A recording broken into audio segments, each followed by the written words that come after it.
বনানীর অগ্নিকাণ্ডের ঘটনায় মৃতের সংখ্যা ১৯, আহত ৭০।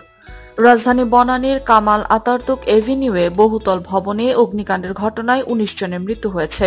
এদের মধ্যে ইউনাইটেড হাসপাতালে ৩ জন, ঢাকা মেডিকেল কলেজ হাসপাতালে ২ জন, কুর্মিটোলা জেনারেল হাসপাতালে ১ জন এবং ঘটনাস্থলে ১৩ জনের মৃত্যু হয়েছে। এছাড়াও আহত হয়েছেন ৭০ জন। হতাহতের বিষয়টি নিশ্চিত করেন ফায়ার সার্ভিসের উপপরিচালক দিলীপ কুমার ঘোষ। সন্ধ্যায় প্রেস ব্রিফিংয়ে সাংবাদিকদের তিনি এ তথ্য জানান। দিলীপ কুমার ঘোষ জানান, নিহতের সংখ্যা আরও বাড়তে পারে। বর্তমানে উদ্ধার কাজ চলছে। ভবনে কেউ জীবিত অথবা মৃত অবস্থায় আটকা পড়ে আছে কিনা তাও অনুসন্ধান করছে উদ্ধার টিম।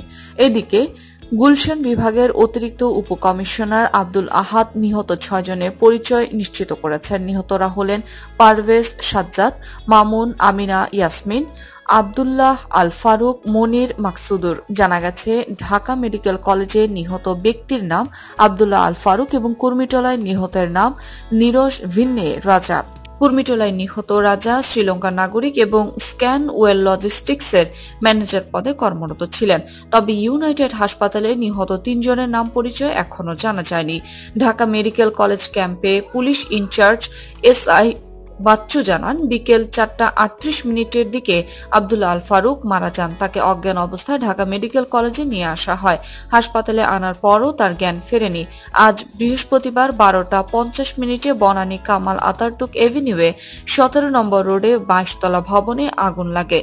ফায়ার সার্ভিসের ২২টি ইউনিট দীর্ঘক্ষণ কাজ করার পর বিকেল ৫:৪৫ আগুন নিয়ন্ত্রণে আসে। আগুন নিয়ন্ত্রণে আসা বিষয়টি নিশ্চিত করেছে ফায়ার সার্ভিস সদরের ডিউটি অফিসার মিজানুর রহমান। তিনি বলেন, দীর্ঘ প্রচেষ্টার পর আগুন নিয়ন্ত্রণে এসেছে, তবে নির্বাপন শতভাগ নিশ্চিত হয়নি। ধোঁয়া আছে, পুরোপুরি নিয়ন্ত্রণে আসতে সময় লাগবে।